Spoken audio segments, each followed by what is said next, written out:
Roho wako Mwenyezi amenifanya jinsi nilivyo. Pumzi yako uhai wangu, umefufua mifupa mikavu. Uhai umenipa Baba yangu, umetuliza dhoruba wakati wa mawimbi. Moyo wangu na ukuinue kila wakati, nafsi yangu ikuhimidi kila saa. Moyo wangu ya kusoma risala, lakini tungeimba angalau wimbo mmoja hata wa sifa au wimbo wote ambao umejiandaa nao huko, ili tuweze kuwakaribisha wanafunzi wamsindikize mwanafunzi atakayesoma risala. Karibu. 23-24 ISOM Tanzania, ambao tumekuwa wanafunzi wazuri katika chuo cha International School of Ministry ISOM. Ndugu mgeni rasmi, risala hii imegawanyika katika sehemu 7 ambazo ni pamoja na utangulizi, maono na malengo, mafanikio, changamoto, maombi, shukrani na hitimisho. Sehemu ya kwanza, utangulizi. Ndugu mgeni rasmi, kama ilivyoelezwa katika Zaburi 124 mstari wa kwanza, kama si Bwana aliyekuwa pamoja nasi, tungalikuwa wapi? Tunasema kwa dhati, tunamshukuru Mungu kwa neema yake isiyo na kifani kwa kutufikisha katika hatua hii. Tumekuwa na safari ndefu, lakini kwa neema ya Bwana tumeweza kufikia hatua hii ya kuhitimu. TLS Osborne, Reginald Bonke, Glory Copeland na wengine wengi zaidi ya 30. Ndugu mgeni rasmi, tumejipanga kutimiza malengo haya muhimu katika huduma ya Bwana: kuhubiri Injili ya Yesu Kristo ndani na nje ya taifa letu kwa kufika maeneo ya jirani. Sehemu ya 3, mafanikio. Ndugu mgeni rasmi, tuna shukrani nyingi kwa Mungu kwa kutufanikisha mambo haya. Tumejifunza misingi ya imani kwa ujumla. Chuo hiki kimekuwa baraka, kimetuandaa kikamilifu kwa ajili ya kuifanya kazi ya Bwana. Tumefanikiwa kuhitimu wanafunzi 10 kati ya 21. Sehemu ya 4, changamoto. Licha ya mafanikio haya, tumekutana na changamoto kadhaa, ikiwa ni pamoja na changamoto ya fedha, wengi wetu kushindwa kulipa ada, na changamoto za kijamii, uhitaji wa maeneo ya field hata baada ya kuhitimu masomo yetu. Sehemu ya 5, maombi kwa mgeni rasmi. Tunaomba msaada kutoka kwa uongozi wa chuo ili tuweze kufanikisha malengo haya ya huduma. Sehemu ya 6, shukrani zetu. Ndugu mgeni rasmi, tunamshukuru Mungu kwa kutuleta hadi hapa. Tunashukuru viongozi wa chuo kwa kutupatia nafasi ya kutumia ukumbi huu kwa sherehe yetu ya kuhitimu. Sehemu ya 7, ndugu mgeni rasmi, wahitimu wenzangu na wageni waalikwa, tunawashukuru sana kwa kuwa nasi siku hii muhimu. Asante kwa kutusikiliza. Kwa niaba ya chuo cha ISOM, risala hii imeandaliwa na waapa mwaka 2023-2024 na kusoma kwako nami kwenu Mwandandila, ambaye ni mtume katika kazi ya Bwana kama ilivyoelezwa katika huduma 5 ziko kwa ajili ya kukamilisha mwili wa Kristo. Na kwa kuhitimisha, kabla tuweza kukabidhi risala hii, naomba wahitimu wote kwa kuheshimu tusimame ili kuweza kukabidhi.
ambacho kinakusanya madhehebu mbalimbali.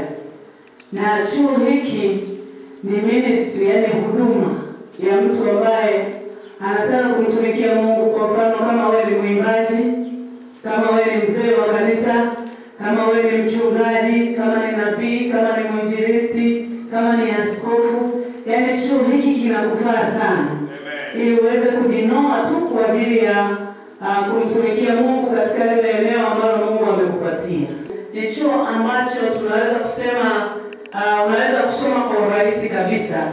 Kwa maana haikulazimu kukaa darasani muda wote. Unasoma wiki moja tu kwa mwezi. Wiki moja tu kwa mwezi. Na zile wiki 3 unapewa homework, yani kazi za nyumbani. Kwa hiyo uwe mfanya biashara, uwe mfanya kazi, uwe ni mtumishi, uwe ni mama mjasiriamali, chuo hiki kinakufaa sana. Kwa maana utasoma ukiwa na relax kabisa.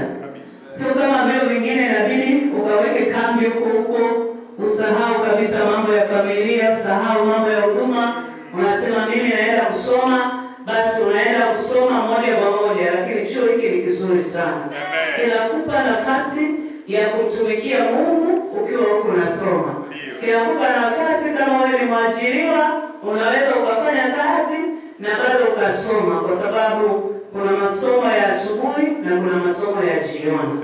Kwa hiyo nichukue nafasi hii kuwakaribisha wale ambao wanatamani sana kumtumikia Mungu lakini hawana maarifa ya kutosha. Wale waasisi wetu tunawajua. Bwana Yesu asifiwe. Wale waasisi walifanya kazi ya kushangaza duniani kote.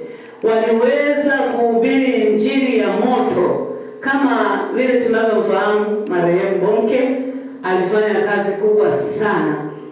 Mpaka sasa kazi yake inaongea. Lakini nashukuriwe Mungu kwamba jopo lilipokaa kuanzisha huu mtaala kimemlenga mtu kwa ajili ya kazi ya Bwana. Kwa hiyo hata tukipata banda lolote, wanatoka na wanaenda shambani mwa Bwana. Haleluya. Hebu kama yamekuingia kidogo, haya piga makofi ya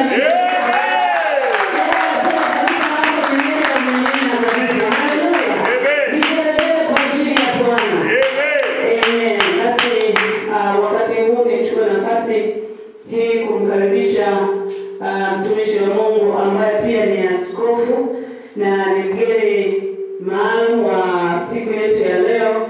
Yeye ni askofu wa makanisa ya Uzima katika neno kanda za juu kusini wanaita.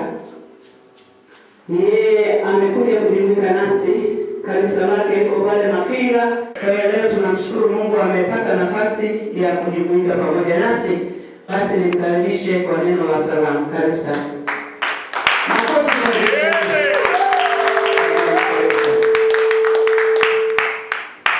Haleluya. Haleluya. Basi namshukuru Mungu kwa nafasi ya salamu. Nimeambiwa nisalimie. Na mimi sitavuka hapo. Pongezi zangu nyingi kwenu ambao mmefanya vizuri na mpaka leo mnahitimu. Hiki ni chuo cha ajabu sana. ISOM ni chuo ambacho ukikitazama kwa macho ya rohoni kinataka watu wakaifanye kazi ya Mungu kweli kweli. Mimi nawapongeza sana. Kwa majina nimeshatambulishwa, naitwa Mchungaji Sofia Matagi, natumika pale Mafinga, lakini nina cheo cha askofu wa kanda ya kusini. Kanda za juu kusini ni askofu. Kiniona ni mdogo sana, hata sijali mkononi, lakini Mungu amenipa kibali na Mungu amenipa zawadi hii. Ninawapongeza sana kwa kazi nzuri mlioifanya. Kusoma sio jambo rahisi. Watu wengi wanakataa kusoma. Soma katika Hosea 4:6, hii ni salamu yangu. Inasema watu wangu wanaangamizwa kwa kukosa maarifa. Kwa kukosa maarifa. Leo watu wengi wanakosa maarifa. Wameangamizwa. Kwa hiyo ukiona unatumika huna maarifa, maana yake kuna mambo utakosea. Kwa hiyo utaangamizwa. Kwa hiyo maana yake ni chuo cha ISO kimekufanya upate maarifa. Leo mnatoka hapa mmepata graduation, wazungu wanasema graduation, mmepata diploma, mmepata vyeti, visikae chini. Sasa ule wito ulio ndani yenu ukalipuke, maana mmepata maarifa kamili. Anasema kwa kuwa wewe umeyakataa maarifa, mimi nami nitakukataa wewe, usiwe kuhani kwangu. Mimi kwa kuwa umeisahau sheria ya Mungu wako, mimi nami nitawasahau watoto wako. Kwa hiyo kwa maarifa mliyopata leo, nyinyi hamjakataa kupata maarifa. Hapa tunaona wale waliokataa kupata maarifa. Ukikataa kupata maarifa, Mungu anasema anakukataa wewe na anakukataa usiwe kwani. Maana umekataa nini? Maarifa. ISO imewafanya leo mpate maarifa. Kupitia nyinyi mtakwenda kupindua dunia. Kupitia nyinyi mtabadilika. Kupitia nyinyi mtasimama na neno na kuhakikisha watu wanashika neno. Yesu asifiwe. Ninawapongeza sana. Hiyo ni salamu yangu kwenu. Nimepokea vizuri hiyo salamu ya askofu wetu, lakini pia kwa cheo kingine yeye ni mkurugenzi wa shule ya Jordan. Haleluya, tupatie na wimbo kidogo hapo kusindikiza salamu. Haleluya. Haleluya. Amen. Mungu awabariki sana. Mweza kuchukua nafasi. Chukua nafasi yako. Napenda kumshukuru sana Mungu kwa nafasi nzuri ambayo nimeweza kuipata, kwa neema ambayo Mungu ameweza kunipa kwa sababu ya uaminifu wako wewe mhitimu, ndiyo ambayo itafanya sisi tuweze kukusanyika hapa. Wapigieni makofi wahitimu wetu jamani. Kuketi darasani kwa muda uliohitajika na ukafika mwisho mzuri, unastahili pongezi tena kubwa sana. Amen.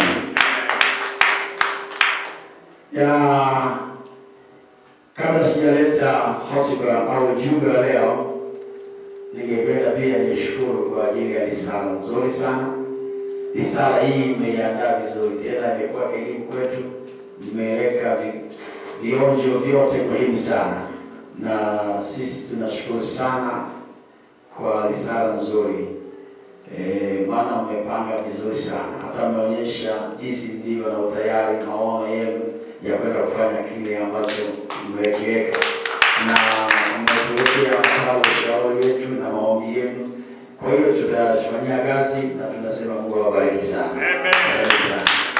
Na Mungu vizuri, ni wasomi kweli kweli, na mmeweka hiyo risala isomi vizuri. Safi sana. Sawa. Sasa mimi nina ujumbe muhimu kwako. Na ujumbe huu ni wa kukupa deni ndani ya moyo wako, au kukuuliza swali. Swali hili linakupa deni fulani. Lakini ninajua kwa kuketi mwaka mzima darasani, mambo uliyoyapata chini ya wapako mafuta mahiri kabisa, walio na utumishi uliotukuka, wakati kama huu ungefikiri niweze kuwaambia nini wahitimu wetu, kwa sababu wamepokea maarifa mengi mazuri ya kufaa, na mimi sina mashaka kabisa umesheheni, umeshiba na umepewa vitu vizuri na watumishi wazuri. Amen. Na hayo kabisa ndio tunategemea mkayafanyie kazi. Amen. Lakini bado nina neno la kukuchochea na kukupa hamasa ili uweze kujua nini cha kuanza kukitenda. Unaona nini? na nimelenga kuibua jambo muhimu, kuibulie jambo muhimu sana ndani yako, au kufikirisha, kutafakarisha, kuweza kuona jambo ambalo Mungu anataka ulione. Kila kizazi kinapaswa kuona mahitaji yaliyo kati yao, na kila kizazi kinapaswa kujua jinsi ya kuyajibu yale mahitaji, kuyatimiza yale mahitaji. Kila kizazi na lazima kione gharama iliyopo, na mojawapo amehitaja askofu wa kanda maarifa, na bila shaka kilichokusukuma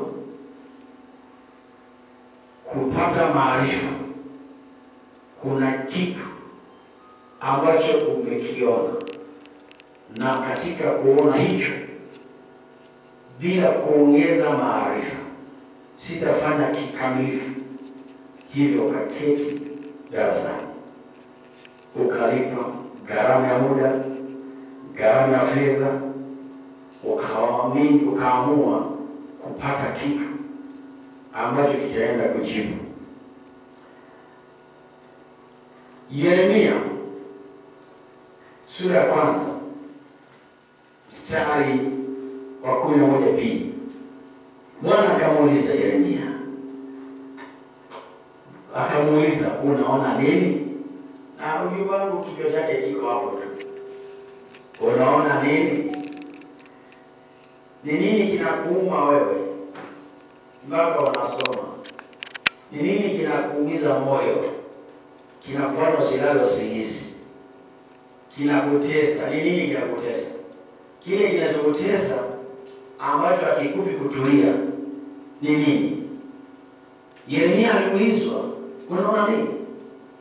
Na aliulizwa vile, kama wewe ni msomaji mzuri, ni baada ya kupata maandalio. Alishaanzia sura ya 1 mstari wa 1 pale, wa 4, wa 5, 6, wa 7, wa 8, wa 9, wa 10. Kuna mambo yalifanywa pale, kuna majadiliano yalifanyika pale, kuna masomo yalipita pale, na aliweza kujitetea, lakini akaambiwa nimekuchagua, ninaona wewe ndio unanifaa. Aliweza kujieleza vile alivyoweza kukwepa wito, lakini akalekwa kwenye line akakubali. Lakini kikubwa, Mungu akamwambia mimi nitakutuma kule ninakotaka, na utakwenda kwa mji yote ambayo mimi nimekupeleka. Na akamwambia usiogope, utaenda mwenyewe, mimi nitakuwa na wewe. Lakini haikutosha, akachukua, Biblia inasema akamgusa kinywa chake, akamwekea maneno, akamwambia haya maneno niliyokuwekea ndio ambayo nataka uende nayo, na haya maneno niliyokuwekea yana uwezo.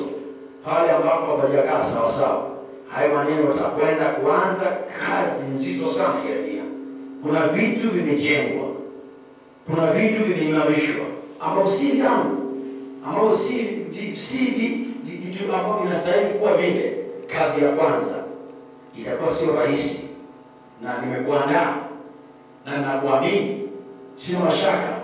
Kuna vitu hapo mbele, kuna ushindani huko mbele, lakini sina wasiwasi. Yeremia, nimekupa kazi ya kwenda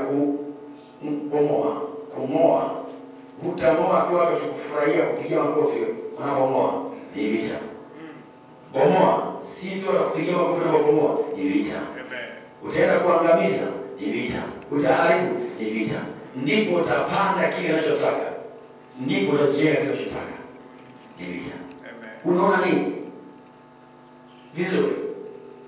Mwalimu atupa changamoto moja, na mimi nitakupa hiyo changamoto. Alikuwa anaongelea mambo ya ujumbe wake maarufu sana juu ya nyufa. Aliongelea nyufa, akasema, aliongea mambo ya wale viongozi walitaka urais 95. Haka ni nini kinakusukuma kutaka uwe rais? Ni nini kinakuumiza ili wewe upate hiyo nafasi? Na aliongea vitu vizuri vingi sana. Lakini yeye kuna vitu aliongea nyufa, alizionyesha nyufa kama 4 hivi. Lakini itaongea katika upande wa Biblia, kile anachoona kizazi hiki kinahitaji kimpate mtu ambaye anaona nyufa gani, anaona tatizo gani, anaona nini kinaharibika, na yeye ndiye anakusudiwa asimame. Yeye alitajwa kwa namna ya Tanzania, akasema anaona ufa wa muungano. Watu wanacheza na muungano. Aliona huo ni ufa. Aliona ufa wa ukabila. Aliona udini unaingia. Aliona mambo ya rushwa. Kwa aliona hivyo vitu. Akasema hivi vitu vya msingi sana. Nyakati ya kwanza inaonyesha wakati wa bila dhambi. Mwanadamu aliwahi kuishi bila dhambi. Uumbaji mzuri kabisa. Mpango wa Mungu ulikuwa mwema sana. Kila kitu ni chema. Ya pili ilikuwa ni wakati wa anguko, ambao tunaita wakati wa dhambi pia. Mwanadamu akapoteza utawala. Akamilikiwa, akatawaliwa. Akatengana na Mungu. Mungu akaanza kumkimbia Mungu.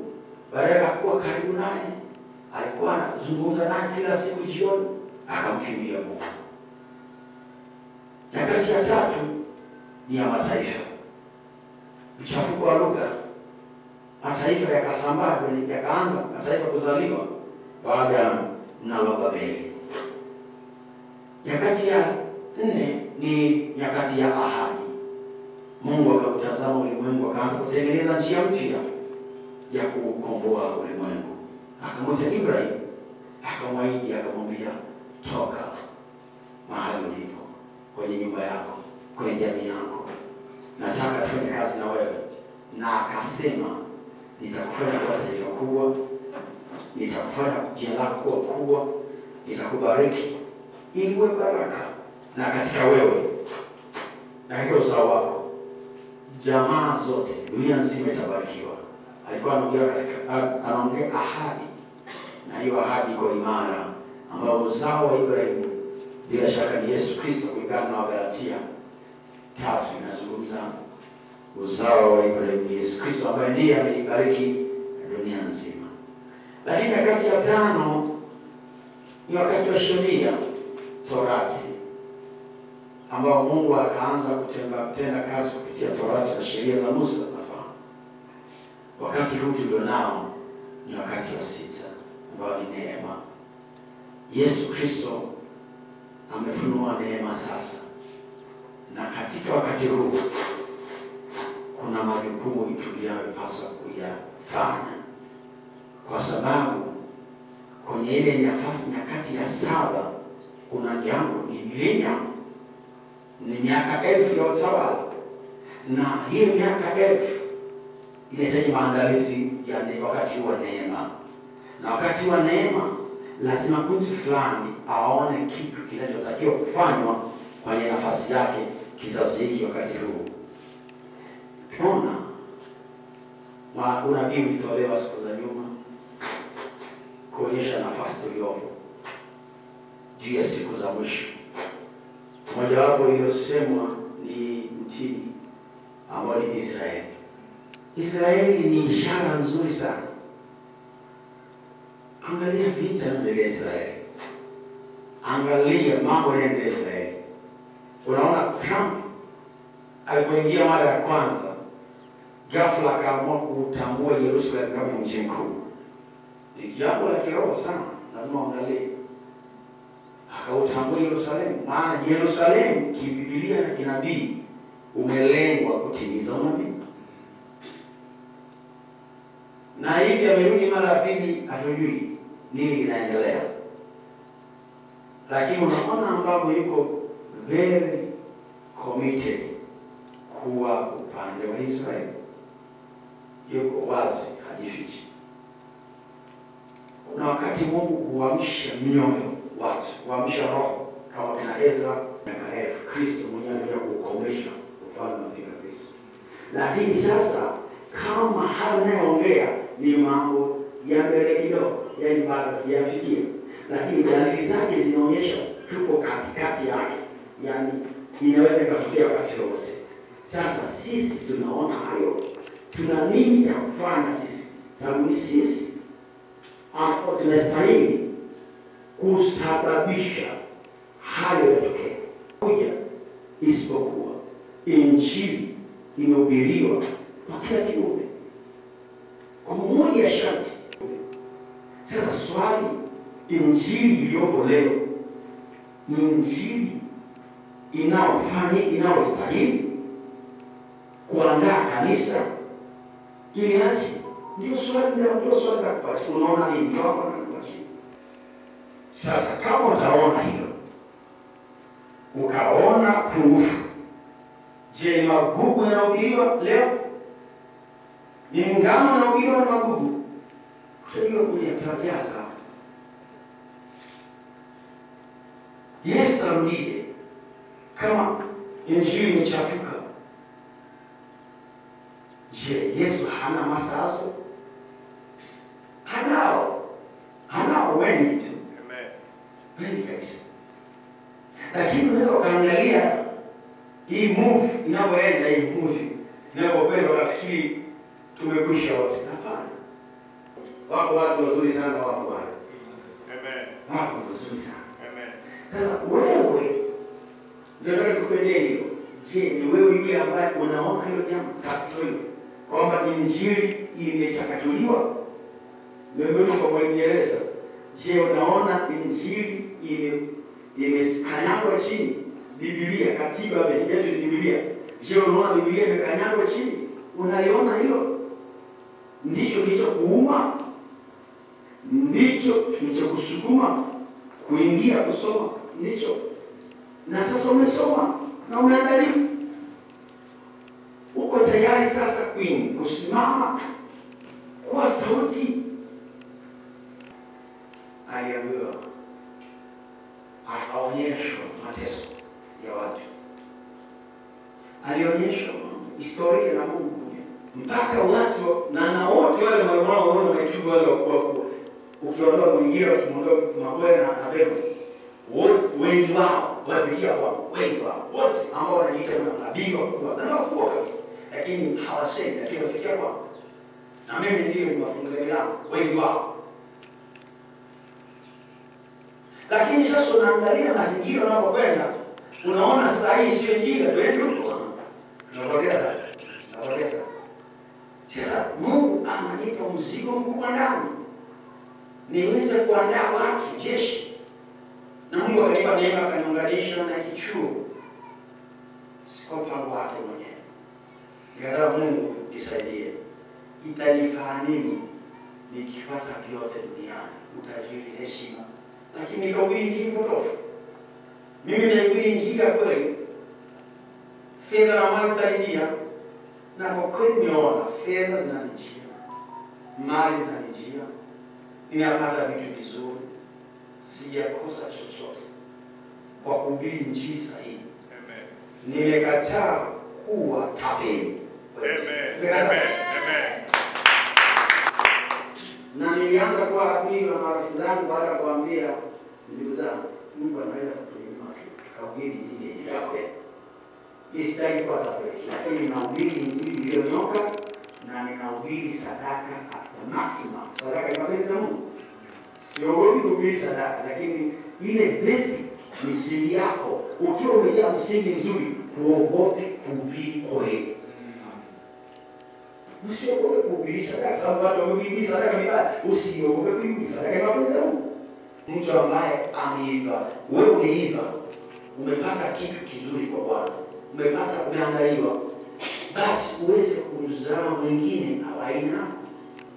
Mamlaka ya kichungaji wako inakuwa pale pale.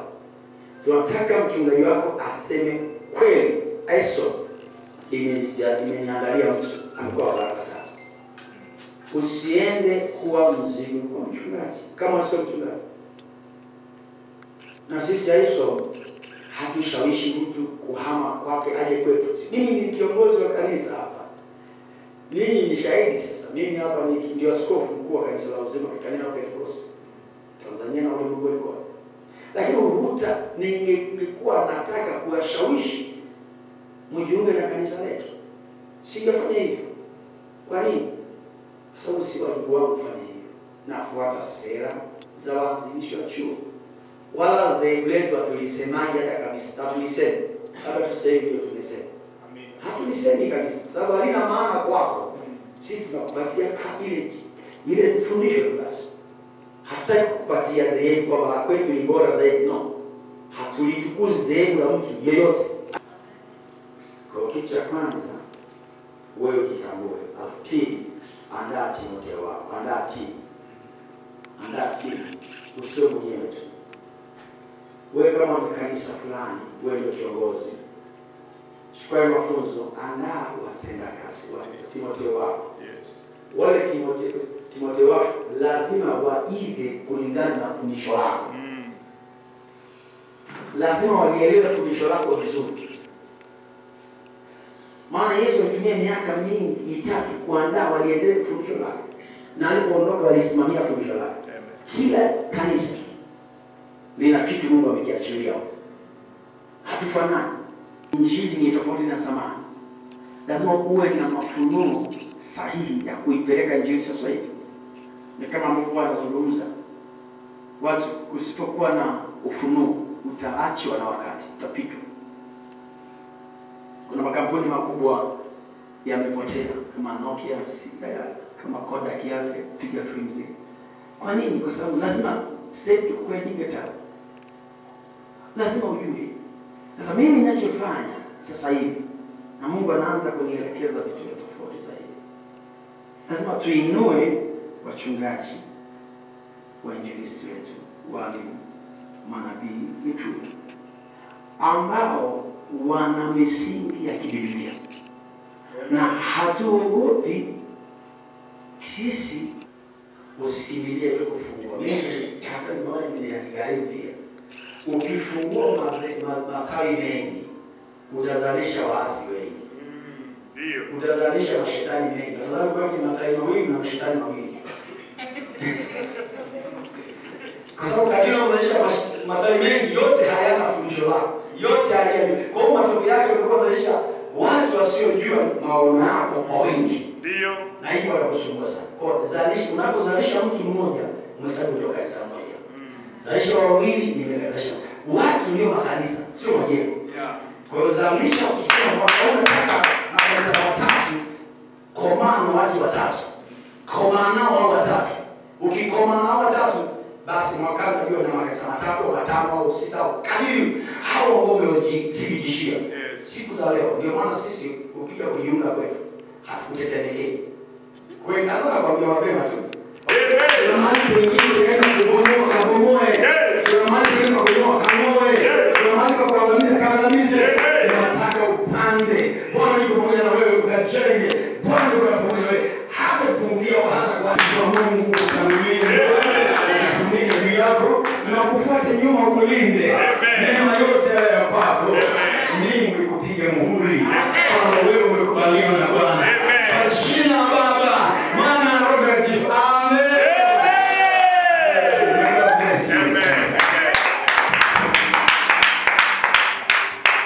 Haleluya. Maneno haya ni mazuri. Mazito kabisa kutoka kwa mkurugenzi wetu na pia mgeni rasmi. Nasema kwamba mmepata upendeleo. Unapotoka hapa, unatoka ukiwa umejaa imani, lakini kile ambacho umekipata katika chuo hiki cha ISOM, naamini kabisa hutasahau. Wala nia yako haikuwa kupata cheti, nia yako kumtumikia Bwana.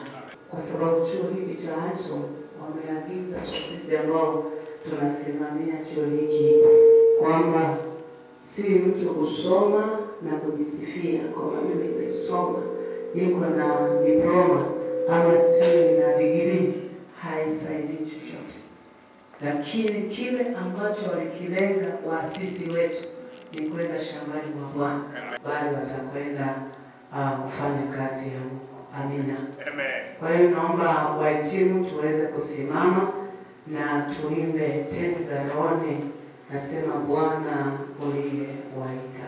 Atifu wako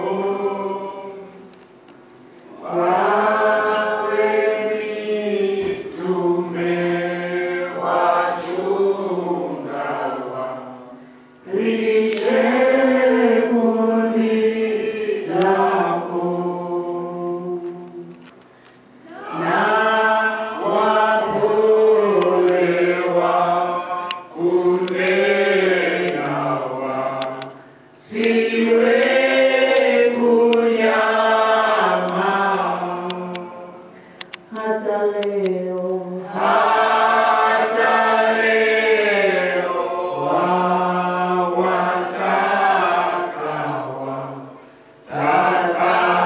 watakatifu wako,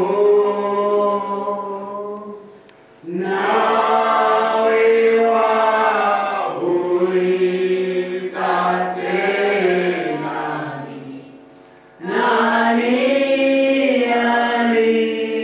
aliyeko? Ni tayari Bwana wangu, tume mimi Bwana.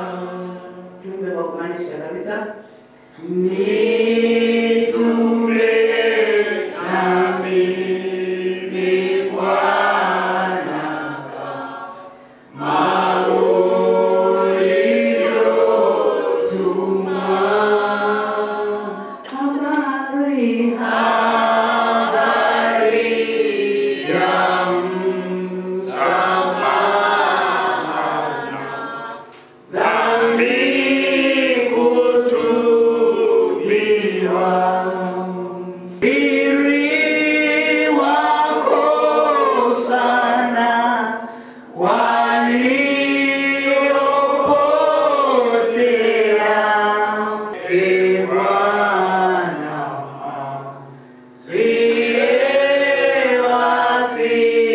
aliyewafiria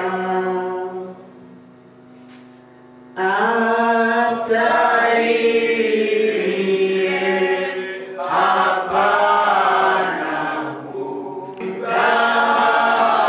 kumkabari. na wengine hawapo. Ni wakati wa kuweka agano, ambaye nimepata mafunzo haya katika chuo cha Aison.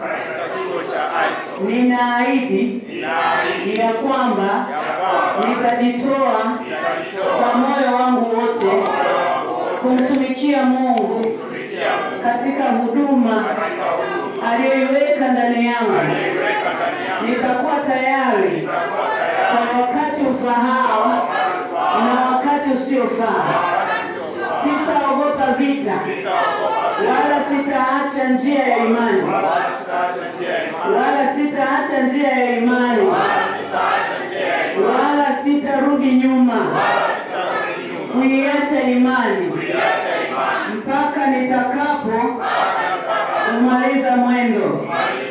Ee Roho Mtakatifu, na kuomba uniongoze na kunitia nguvu katika jina la Baba na la Mwana na la Roho Mtakatifu. Amina. Vigelegele kwao.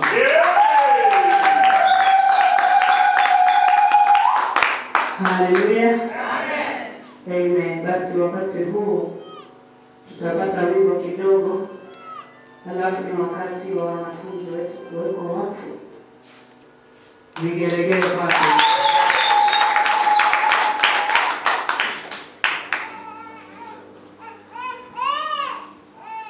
Anayefuata ni Victoria.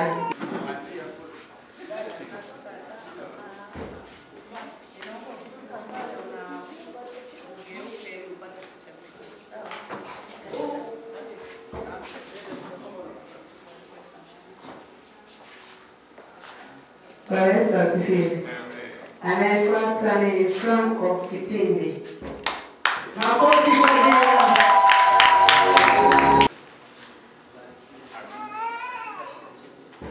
Picha, wewe piga picha, utakuwa unatupa ishara tafadhali.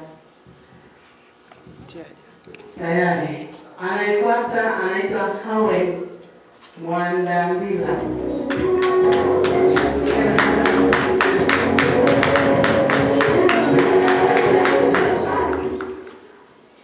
Mtu anapotaja unamshangilia kabisa. Anayefuata anaitwa Rashidi Mwaisele. Mshangilie baba kwa ajili yake. Hongera sana Rashidi.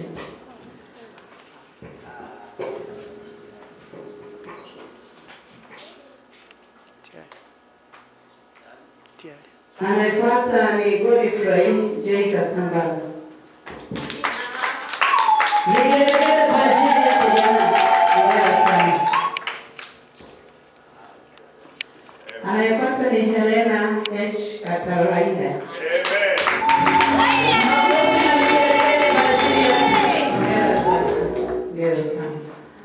Alikuwa rais jamani. Makofi na vigelegele kwa ajili yake. Anaitwa Adam J. Masuba.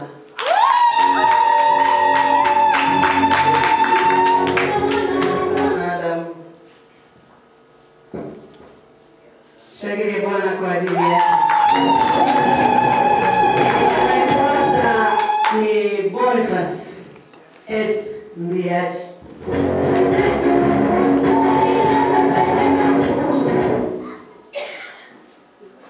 Anayefuata ni Andelekise J. Mwa Maringa.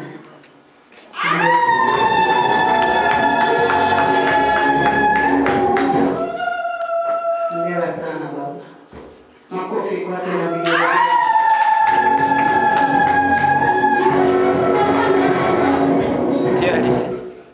Asante sana. Kwa kweli ninaomba msimame wahitimu wetu, alafu DJ tupate wimbo angalau wacheze kidogo. Bwana Yesu asifiwe. Naomba mketi waheshimiwa. Hiki cheti kimesafiri kutoka Marekani. Na vyeti hatutoi sisi hapa Tanzania. Chuo hiki cha ISOM hawaruhusu kabisa kutoa vyeti. Wanatoa wao wenyewe, vinasafiri na ndege, vinakuja Tanzania.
Nimekuja kusema